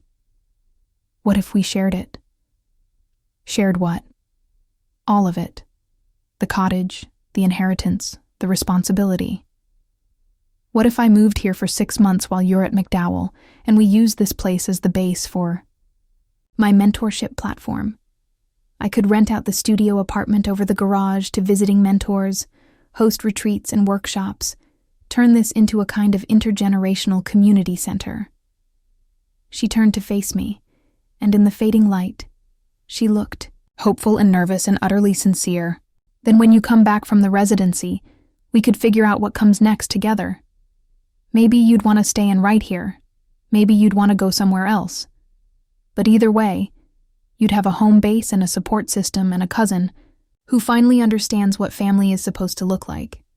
It wasn't what I had expected when I opened that letter. It wasn't the simple justice of getting what I thought I'd earned, or the vindication of being acknowledged as the good granddaughter. It was something more complicated and more generous, a chance to honor Nana's wisdom while building something new with the person she'd chosen to trust with our family's legacy. What about the writing residency? I asked. What if I'm terrible at it? What if I haven't been a writer all these years, just someone who occasionally wrote things down? Then you'll figure that out and decide what comes next, Ivy said. But what if you're not terrible? What if you're actually as good as Nana thought you were? I looked out at the lake, at the dock where I'd sat as a child planning futures I'd never dared to pursue, at the cottage that had been my refuge and my trap, and maybe finally my launching pad. Okay, I said. Let's try it. The next 2 weeks passed in a blur of logistics and emotional recalibration. Ivy drove back to Chicago to arrange a sublease for her apartment and pack up her life, while I stayed at the cottage trying to wrap my head around the idea that I was going to be a writer. Not someday, not when I had time, but starting in January, with a real residency and real expectations and real deadlines. The McDowell Colony acceptance packet had arrived in Nana's mail 3 days after her death, addressed to me but delivered to a house where I no longer thought I belonged. I'd been handling her correspondence for months, sorting through sympathy cards and final bills, so I'd opened it without really looking at the return address. The moment I saw congratulations at the top of the letter, I'd assumed it was a mistake and set it aside to deal with later. Now I read through everything carefully. The residency guidelines, the map of the grounds, the list of past fellows, that included names I recognized from book covers and literary magazines. The reality of it was both thrilling and terrifying. In 6 weeks, I would be living in a cabin in the New Hampshire woods with nothing to do but write for 6 months. No one to take care of, no errands to run, no medications to organize, no meals to plan around someone else's dietary restrictions. Just me and a blank page and the pressure to justify Nana's faith in potential I wasn't sure I possessed. I'd called my mother to tell her about the letter and the residency, and for the first time in years, our conversation had lasted more than 20 minutes. I can't believe she did that, Maya had said, and there was something in her voice that sounded like relief. I can't believe she finally learned to meddle in a way that might actually help instead of hurt. Were you really engaged to someone? Named David Chen? David Chen. My mother's voice got soft. I haven't said that name out loud in years. Yes, I was engaged to him. He was amazing, Cleo. He saw the world like an artist, you know? Everything was interesting to him, worth paying attention to, worth turning into something beautiful. What happened to him? He's probably still making art somewhere. Last I heard, he was teaching at an art institute in California, still painting, still believing that creativity can change the world. She paused. I looked him up online a few years ago. He's had a good life. He married someone who supported his work instead of treating it like a hobby she had to compete with. Do you regret not going with him? I regret letting fear make the decision for me. I regret listening to people who thought safety was more important than possibility. Another pause. But I don't regret the parts of my life that led to you. Even if I wasn't very good at being your mother for a while there. You were a better mother than you think, I said, and surprised myself by meaning it. You taught me that women could choose their own lives, even if it took you a while to figure out how to do it. And now you get to figure out how to do it. 2. 6 months, Cleo. 6 months to remember who you are when you're not taking care of anyone else. After I hung up, I walked through the cottage one more time, seeing it differently now that I knew its future. In January, while I was in New Hampshire learning to be a writer, Ivy would be here transforming Nana's quiet sanctuary into something more dynamic. She'd already started making plans, converting the sunroom into a video conferencing space for virtual mentorship sessions, setting up the guest bedroom as housing for visiting program participants, turning the dining room into a workspace where people could collaborate on intergenerational projects. It was exciting and slightly overwhelming to imagine the cottage full of strangers, full of purpose different from the peaceful routine Nana and I had maintained.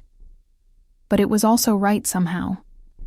The house had always been about nurturing growth, Nana's students, her garden, the family traditions she'd preserved for decades.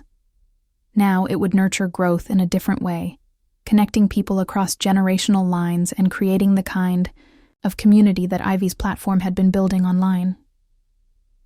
Jonas had been helping with the practical preparations, which mainly involved ensuring that the cottage's Wi-Fi could handle video conferencing and that the kitchen appliances were up to feeding groups of people instead of just one elderly woman and her caregiver.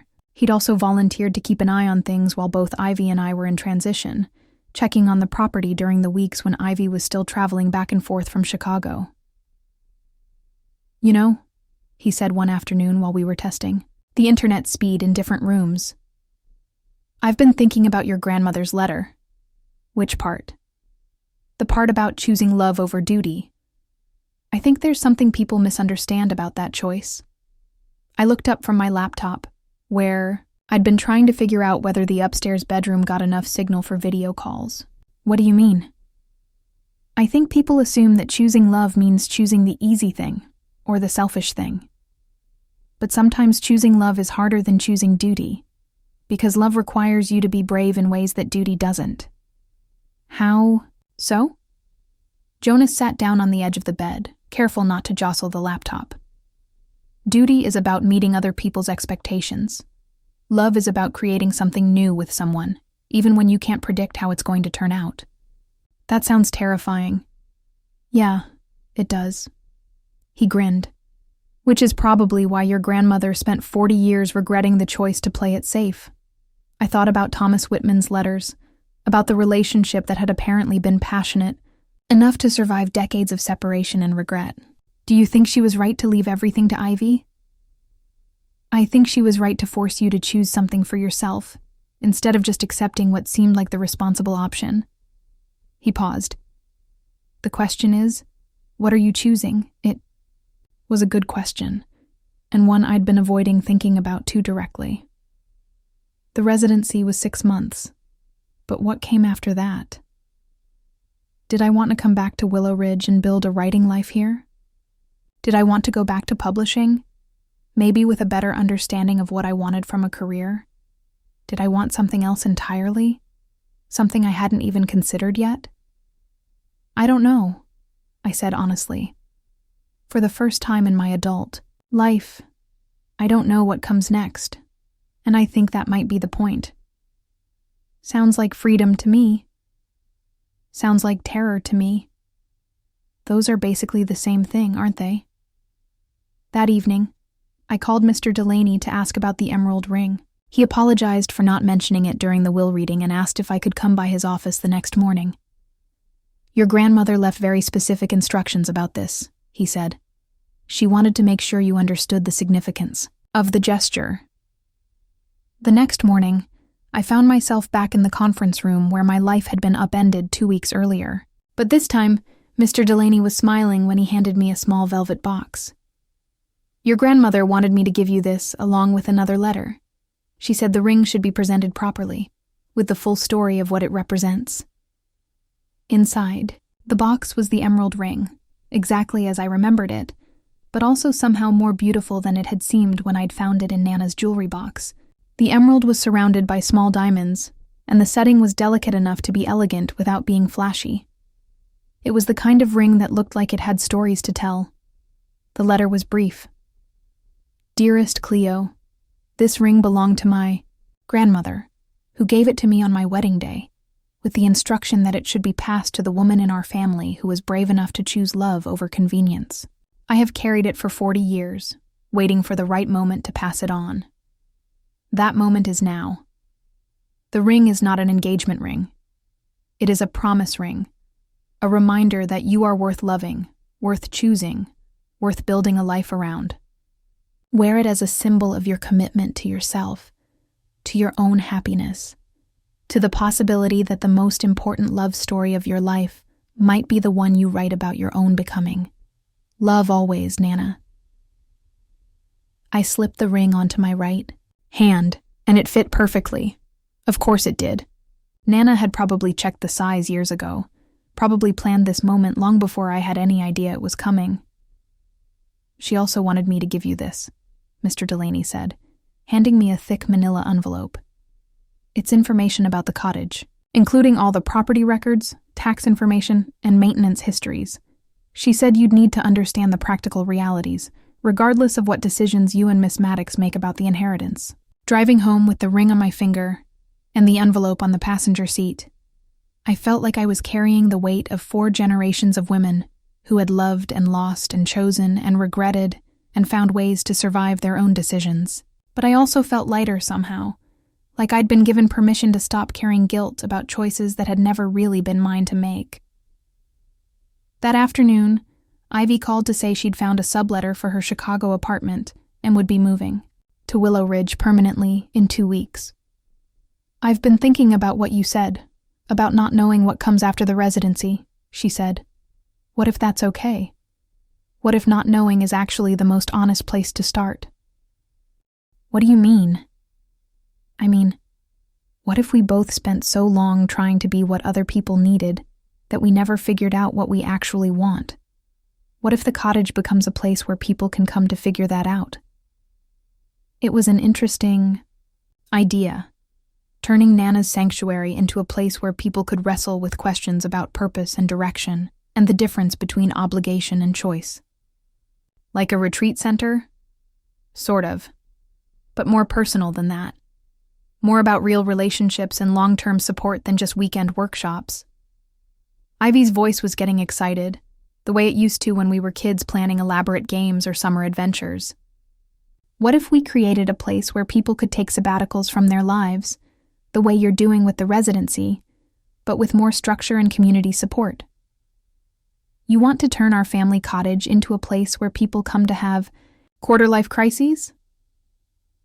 I want to turn it into a place where people come to figure out what they actually want, instead of just what they think they should want. She paused.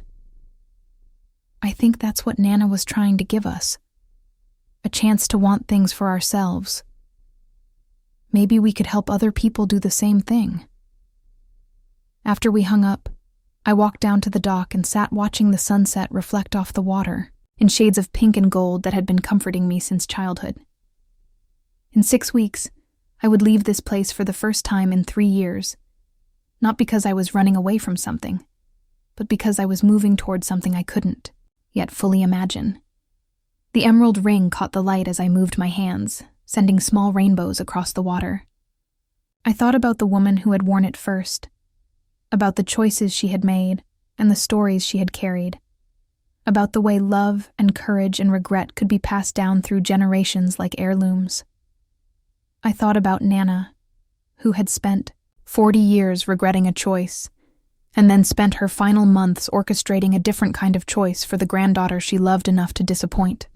I thought about my mother, who had chosen freedom over security, and spent 16 years trying to figure out how to live with that choice.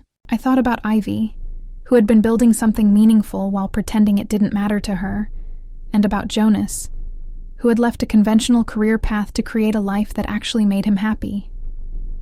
And I thought about myself, about the woman I might become if I could learn to choose possibility over safety, creativity over convenience, love over duty. The water was getting dark now, and I could see the lights starting to come on in houses around the lake. Other families, other stories, other people trying to figure out how to love each other without losing themselves in the process. In the morning, I would start packing for New Hampshire. I would start preparing for 6 months of solitude and uncertainty, and the terrifying prospect of discovering whether I actually had anything to say that was worth writing down. But tonight, I would sit here wearing my great-great-grandmother's ring and watching the stars appear one by one over the lake that had been my constant companion through every major transition of my life. Tonight, I would practice wanting things for myself. March 15th, and I was sitting in the McDowell Colony Library at 3 a.m, staring at 50 pages of what might actually be a story worth telling. The cabin where I'd been living for 10 weeks was too small for the kind of manic pacing I needed to do when words were flowing this fast, so I'd walked through the snow to the main building, where the Wi-Fi was better and the space was big enough for me to spread out pages and notes and books, like they were pieces of a puzzle I was finally learning to solve. The story had started as an attempt to write about caregiving, about the strange intimacy that develops between people when one of them is dying and the other is trying to hold everything together. But somewhere around page 20, it had become something different. A meditation on inheritance, on the difference between what we think we deserve and what we actually need, on the way families pass down patterns of sacrifice and self-denial, like genetic predispositions. I'd been struggling for weeks to find the right voice, the right approach to material that felt too close and too complicated to see clearly. Everything I wrote sounded either too sentimental or too clinical, too angry or too forgiving. Then yesterday, walking back from dinner at the communal lodge, I'd realized I was trying to write about Nana when I should have been writing about me. The story that emerged was about a woman named Sarah who inherits nothing but a set of silver spoons from the grandmother she cared for, while her estranged sister inherits the family farm. But the silver spoons turn out to be the real treasure, because each one is engraved with a different word. Words like courage and voice and choice. And Sarah realizes that the grandmother has been trying to give her something more valuable than property. It wasn't exactly my story, but it wasn't not my story either. It was my story transformed into something that other people might be able to see themselves in, which was what I'd been trying to learn how to do for 10 weeks. The other fellows at McDowell were a mix of writers, composers, and visual artists, all wrestling with their own projects and creative challenges. I'd been nervous about fitting in, worried that my lack of recent writing experience would be obvious, that I'd be exposed as someone who didn't really belong among serious artists. But it turned out that most of them were struggling with the same fundamental questions I was. How do you know if what you're making is any good?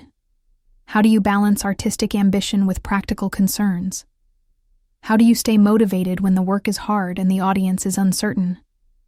My cabin mate was a poet named Marisa, who was working on a collection about her experience as a second-generation immigrant, and she'd become my informal writing mentor over the past few weeks. She was the one who'd suggested I stop trying to write about grief and start writing about change, who'd pointed out that the most compelling parts of my story fragments were the moments when characters were forced to reconsider their assumptions about themselves. "You're not writing about death," she'd said after reading an early draft. "You're writing about liberation. but you keep getting distracted by trying to make it seem noble or tragic instead of just letting it be complicated. Complicated. That was exactly what the story was. Complicated in the way that real family relationships were complicated, full of love and resentment and gratitude and anger all mixed together in proportions that change depending on the light. Now, at 3 a.m. with snow falling outside the library windows, I was reading through the complete first draft and thinking that maybe Nana had been right about my potential. Maybe I was a writer, not just someone who occasionally wrote things down. Maybe the last 10 weeks of discipline and doubt and breakthrough moments had taught me something essential about turning experience into art. My phone buzzed with a text from Ivy. "How's the writing going? Are you changing the world yet?" I took a photo of the stack of pages on the library table and sent it back with the caption. 50 pages. Might be terrible, might be brilliant. Currently too tired to tell the difference. She responded immediately. 50 pages is 50 more than you had 10 weeks ago. That's not terrible. That's miraculous. Ivy had been sending regular updates from Willow Ridge, where her transformation of the cottage was proceeding faster than either of us had expected. She'd received a substantial grant from a foundation interested in intergenerational programming, and the first cohort of participants, 8 people between the ages of 25 and 35 who were taking sabbaticals to reconsider their life directions, had arrived 2 weeks ago. The photos she'd been sending showed the cottage bustling with activity. People working in the sunroom that had been converted to a collaborative workspace. Groups gathered around the kitchen table for family-style dinners. Someone reading on the dock that had been my private sanctuary for so many years. It should have made me jealous, seeing strangers inhabit the space I'd thought of as mine. But instead, it made me proud. The cottage was alive in a way it hadn't been since Nana's health had started declining, full of purpose and community and the kind of energy that comes from people who are actively building their lives instead of just maintaining them. The participants are incredible, Ivy had written in her last long email. There's a teacher who's taking a year off to figure out whether she wants to switch to nonprofit work, a marketing executive who's training to become a therapist, a lawyer who wants to start a sustainable farming operation. Everyone has this sense of being at a crossroads, of needing time and space to figure out what comes next. It's exactly what we hoped it would be. She'd also mentioned that Jonas had become an unofficial part of the program, hosting weekly music, sessions where participants could work through their questions and anxieties by writing songs or just listening to music that helped them think. He's surprisingly good at this, she'd written. He has a way of asking questions that help people get underneath their surface assumptions about what they think they should want. Reading that, I'd felt a pang of something that might have been homesickness, or might have been fear that I was missing out on something important by being away. But I'd also felt grateful that the cottage was being cared for by people who understood its potential, who were treating it as a launching pad rather than a museum. And I was grateful for the space to focus entirely on my own work without the distractions of daily life and other people's needs. The routine at McDowell was simple. Wake up, write, eat right, walk right, sleep, repeat. It was the kind of schedule that would have felt selfish and indulgent before, but now felt like exactly what I needed to discover whether I had anything worth saying. The story I'd just finished was the first piece I'd completed that felt like it might be more than just an exercise, more than just me working through my own emotional material. It had characters who existed independently of my own experience, dialogue that sounded like real people talking, scenes that built toward something larger than the sum of their parts.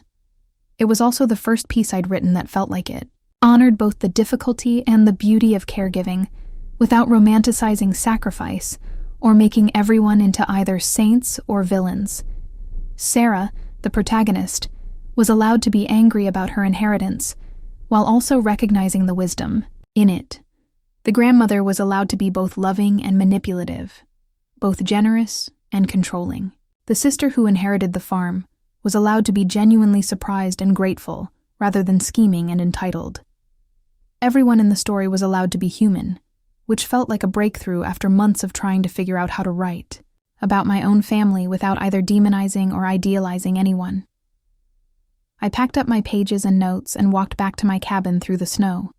which was falling steadily now and would probably mean a delayed start to tomorrow's writing session. But that was okay. I had momentum now, the feeling that I was finally working on something that mattered, something that might justify the faith Nana had shown in submitting my application without telling me. Back in the cabin, I made coffee and sat at the small desk where I'd been working every morning for 10 weeks, looking out at the woods that were now familiar enough to feel like home. In 3 months, this residency would be over, and I'd have to decide what came next. But for the first time since Nana's diagnosis 3 years ago, I felt like I had options that were genuinely mine to choose.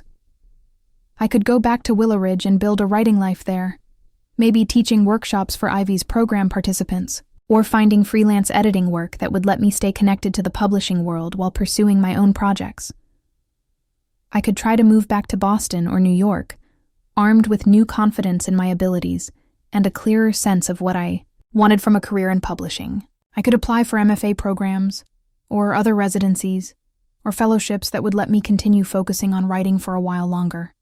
Or I could do something I hadn't even thought of yet, something that would emerge from the combination of what I was learning here and what I discovered about myself in the process. The unknown felt less terrifying now than it had 10 weeks ago. It felt like possibility instead of threat, like an open door instead of a cliff edge. I opened my laptop and started a new document. Not another story, but a letter. "Dear Nana," I wrote, "I'm sitting in a cabin in New Hampshire at 4 a.m, and I just finished the first story I've written that feels like it might actually be worth reading. I think you would be proud of me, not because the story is perfect. It definitely isn't, but because I finally understand what you were trying to teach me about the difference between service and sacrifice. The story is about a woman who learns that sometimes the most generous thing you can do for someone is to refuse to let them give their whole life away for your comfort. It's about recognizing that love doesn't require self-erasure, that taking care of yourself isn't selfish, that sometimes the bravest thing you can do is disappoint people who expect you to be endlessly available for their needs.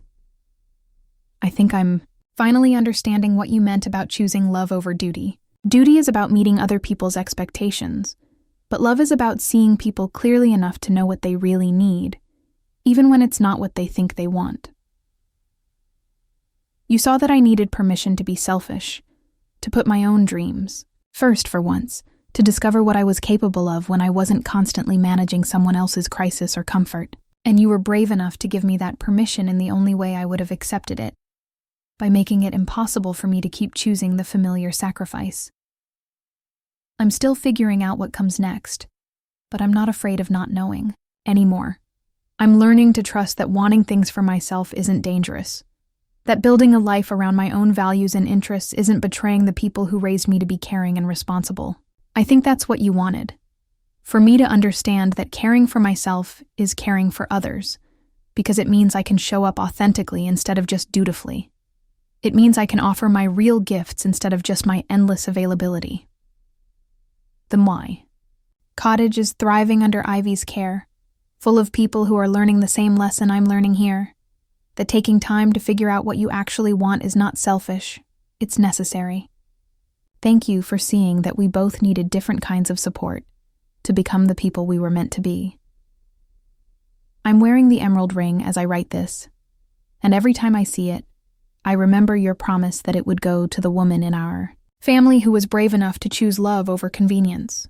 I'm starting to understand that the love I needed to choose was love for myself, for my own potential, for the possibility that my dreams might be worth pursuing even when pursuing them felt risky.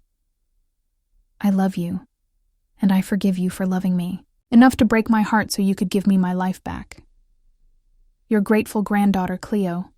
I saved the letter but didn't send it anywhere. It was for me, a way of processing the transformation that had been happening slowly over the past 10 weeks, the gradual shift from feeling abandoned by Nana's will to feeling liberated by it.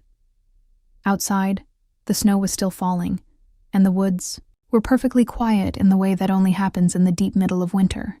I had 3 more months at McDowell, 3 more months to write and think and discover what other stories were waiting to be told. For the first time in years, I fell asleep feeling excited about what tomorrow might bring. 6 months later, I was back at the cottage, sitting at the kitchen table where I'd eaten breakfast every morning for 3 years. But everything was different now. The table was bigger, extended with a leaf I'd never seen before to accommodate the 8 people who were staying at the cottage as part of Ivy's program. The kitchen itself was more functional, equipped with a commercial-grade coffee maker and a refrigerator that could handle feeding a small community. But it was still recognizably Nana's kitchen, still filled with the smell of whatever bread was rising in the bread machine that Ivy had discovered in the basement, still organized around the principle that food was love made tangible. I'd been back for 2 weeks, transitioning slowly from the monastic solitude of McDowell to the bustling community that the cottage had become. It was an adjustment, sharing space with strangers after months of having complete control over my environment, but it was also energizing in ways I hadn't expected. The current group of program participants ranged in age from 26 to 38, and they were all wrestling with some version of the question that had brought me to New Hampshire. How do you build a life that actually belongs to you instead of just meeting other people's expectations? There was Marcus, a former investment banker who was training to become a social worker.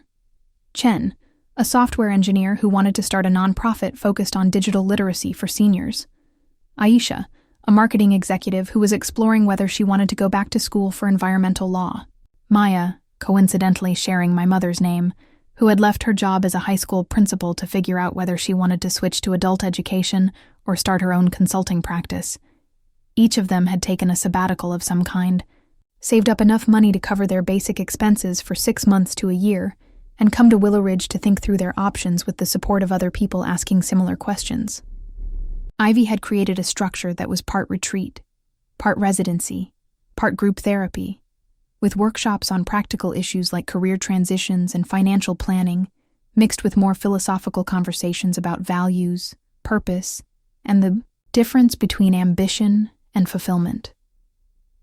It's like adult summer camp, Chen had explained to me over dinner my first night back. Except instead of learning to make friendship bracelets, we're learning to make life decisions that might actually make us happy. The program seemed to be working. The participants I'd met were thoughtful and engaged, supportive of each other's processes without being intrusive, serious about their own growth without being precious about it. They treated the cottage with the same reverence I'd always felt for it, recognizing that they were temporary stewards of something larger than themselves. Ivy had found her calling in creating and facilitating this kind of community. She moved through the cottage with the easy confidence of someone who was exactly where she belonged, organizing group dinners and mediating conflicts and celebrating breakthroughs with the same natural grace she'd always brought to social situations. But there was a depth to her interactions now that hadn't been there before, a sense that she was engaged with something that mattered to her beyond its surface appeal. "You're good at this," I'd told her after watching her lead a workshop on identifying core values. "Really good. I know," she'd said.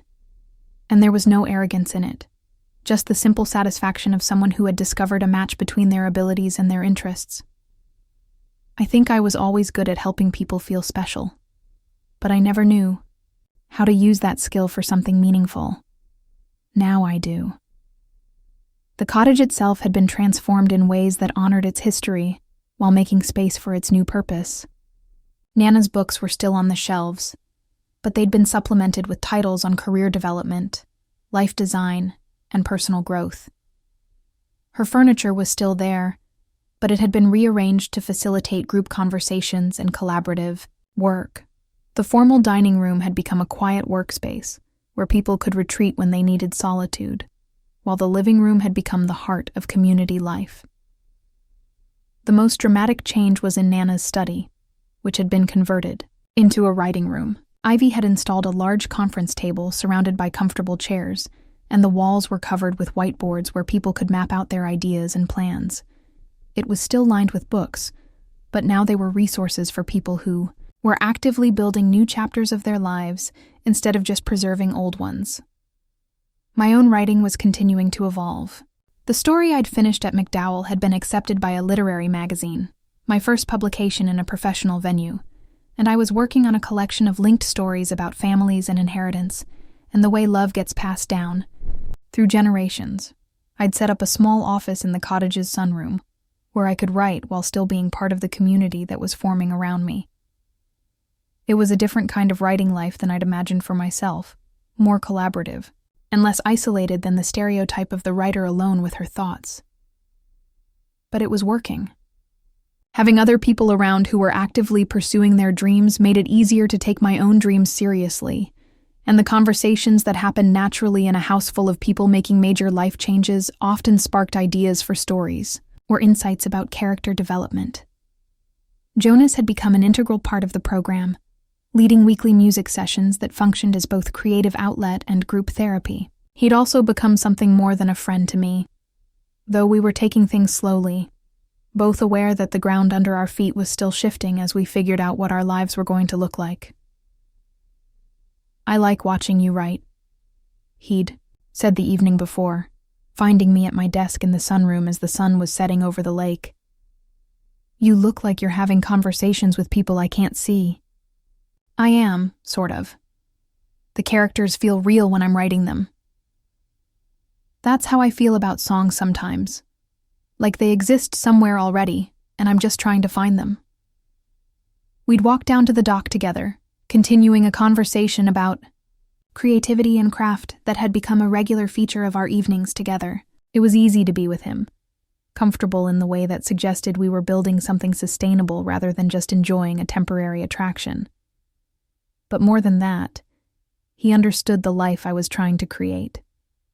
He'd made his own choices about prioritizing meaning over conventional success, and he supported my efforts to do the same without trying to manage or direct my process. It was the kind of relationship I hadn't known I wanted until I found myself in it. 2 weeks after my return from McDowell, I got a phone call from my mother. She was planning to drive out from Portland for a visit, her first time back to Willow Ridge in 17 years. "I want to see what you and Ivy have done with the place," she said. "And I want to meet these people who are trying to figure out how to live differently. I think I might have some things to learn from them." "What kind of things?" "How to stop running from the past while still choosing your own future. How to honor your roots without being trapped by them." She paused. "How to forgive yourself for choices that seemed necessary at the time, but turned out to be more limiting than you realized." Her visit was scheduled for the following weekend, which would also be the end of the current program session. The 8 participants would be leaving to return to their regular lives, or to the new versions of their regular lives they'd been designing, and Ivy and I would have a few weeks to prepare for the next group. It felt like the right time for a family reunion, for the 3 generations of women in our family to finally have the conversation we'd never been able to have when Nana was alive. The night before my mother's arrival, I was sitting in Nana's reading chair. My reading chair, now I supposed, going through the recipe box that had been in our family for 4 generations. Each recipe was written on a different card, in different handwriting, documenting the evolution of our family's food traditions over nearly a century. There were practical recipes for feeding large families on tight budgets, holiday recipes that had been passed down through multiple generations, experimental recipes that had been clipped from magazines and annotated with notes about what worked and what didn't. But there were also recipes that were clearly more about preserving memories than providing cooking instructions. Cards that said things like, "Aunt Martha's molasses cookies, made these every Christmas, children loved them," or "Wedding cake, from Eleanor's first marriage, never made again but too beautiful to throw away." I found the recipe for Nana's chicken and dumplings, the meal she'd made for me my first night back home 3.5 years ago. Her handwriting was shaky. She must have copied it out during her final illness. And there was a note at the bottom, "Cleo's favorite. Always made her feel like she was home." I also found a recipe I'd never seen before, written in my mother's young handwriting. "Eleanor's chocolate chip cookies. The secret is to add a little vanilla extract and use brown butter. Made these with Mom when I was 12. She said cooking, together, was how women in our family shared love." At the bottom of the box was an envelope with my name on it, sealed but not hidden like the letter I'd found in the jewelry box. Inside was a blank recipe card and a note. "For the recipes you'll create in your new life, Start with what you love. Add what makes you happy. Season with courage. Nana. I laughed out loud, alone in the cottage's living room, at this final piece of my grandmother's elaborate plan for my liberation. Even her last gift was a reminder that I was supposed to be creating something new, not just preserving something old. Tomorrow, my mother would arrive and see what Ivy and I had built together. She would meet the people who were learning what we had learned, that it's never too late to choose possibility over safety, growth over security, authentic fulfillment over dutiful sacrifice. And I would begin the next chapter of my own story, writing it one day at a time, with the confidence that comes from finally understanding the difference between belonging to your family and belonging to yourself. Outside, the lake was perfectly still, reflecting the stars like scattered promises. Inside, the cottage was quiet, but not empty, full of the dreams and plans of people who were brave enough to bet on their own potential. I was home, finally and completely, in a life that was entirely my own. Up next, we have 2 more incredible stories that are waiting for you. Just click the image you want to watch, and it will take you there. If you enjoyed this video, make sure to subscribe. It would mean a lot.